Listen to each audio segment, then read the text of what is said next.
குருவடிகளே சரணம். Hello friends and viewers, எல்லாருக்கும் வணக்கம். மகான் திருமூலர் அவர்கள் அருள் செய்த திருமந்திரம் பாடல்களில் 3ஆம் தந்திரத்தில் கலைநிலை என்ற தலைப்பில் சொல்லப்பட்டிருக்கும் பாடல்களும் அதற்கான விளக்கமும் பார்த்துட்டு இருக்கோம். இப்ப நம்ம பார்க்க போற பாடல் 720. பூரண சமாதி.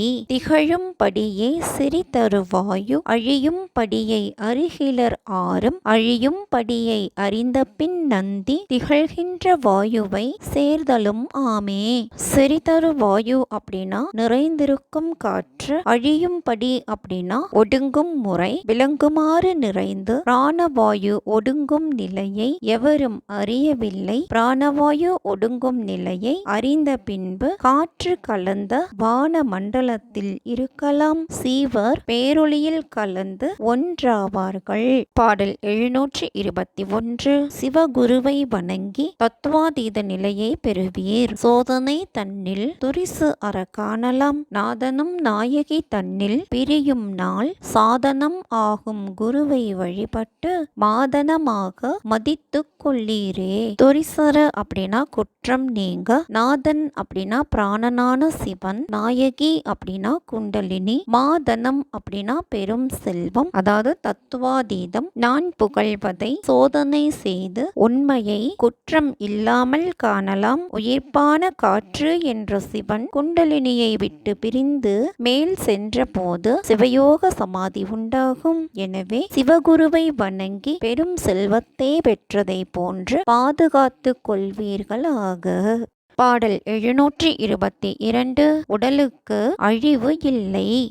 ஆறு கால் கொண்டு எழுந்த புரவியை பேராமல் கட்டி பெரிது உண்ண வல்லீரேல் நீர் ஆயிரமும் நிலம் ஆயிரத்தாண்டும் பேராது காயம் பிரான் நந்தி ஆணையே. புரவி அப்படின்னா பிராணனான குதிரை, பேராமல் அப்படின்னா அசையாமல், உண்ண வல்லீரேல் அப்படின்னா அமுதத்தை உண்ண வல்லமை உடையீரானால், காயம் அப்படின்னா உடல், ஈராறு அப்படின்னா இடைக்கலை பிங்கலையான இரண்டு வழி அப்படின்னு அர்த்தம். இடைக்கலை பிங்கலை என்ற இரண்டு நாடிகளின் வழியாக கொண்டு மேல் எழுந்த பிராணன் ஆன குதிரையை தலையின் மீது அசையாமல் நிறுத்தி அமுதத்தை புசிக்க வல்லீரானால் நீரில் 1000 ஆண்டு, நிலத்தில் 1000 ஆண்டு சமாதி இருப்பினும் உடம்புக்கு அழிவு இல்லை.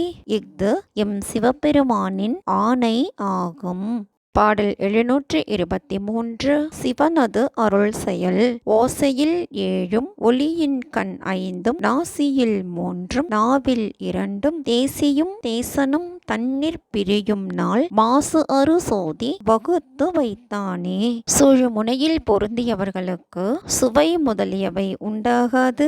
ஓசையில் 7 அப்படின்னா சுவை, ஒளி, ஊறு. ஓசை நாற்றம் எரித்தல் சேர்த்தல். ஒளியின் கண் 5 அப்படின்னா சுவை, ஒளி, நாற்றம், வெம்மை எரித்தல். நாசியில் 3 அப்படின்னா நாற்றம், உயிர்ப்பு உணர்தல். நாவில் 2 அப்படின்னா எடுத்தல், சுவைத்தல். குற்றமில்லாத பேரொளியான சிவன் குண்டலினியும் பிராணனும் தம்மை விட்டு பிரியும் காலத்தில் ஓசை என்ற வான்பூத தன் மாத்திரையில் வெளிப்படும் சுவை, ஒளி, ஊறு, நாற்றம், எரித்தல், சேர்த்தல் ஆகிய 7 வகைகளையும் ஒளியில் உண்டாகும் சுவை, ஒளி, நாற்றம், வெம்மை, எரித்தல் என்ற 5 வகைகளையும் மூக்கிடம் பொருந்திய நாற்றம், உயிர்ப்பு உணர்தல் ஆகிய 3ஐயும் நாவில் பொருந்திய உணவை எடுத்தல், சுவைத்தல் ஆகிய 2ஐயும் ஒடுக்கி அருளினான். இதுதாங்க இந்த பாட்டோட பொருள். மீண்டும் சரீர சித்தி உபாயம் என்ற தலைப்பில் சொல்லப்பட்டிருக்கும் பாடல்களும் அதற்கான விளக்கமும் பற்றின வீடியோல சந்திக்கலாம். தேங்க்யூ.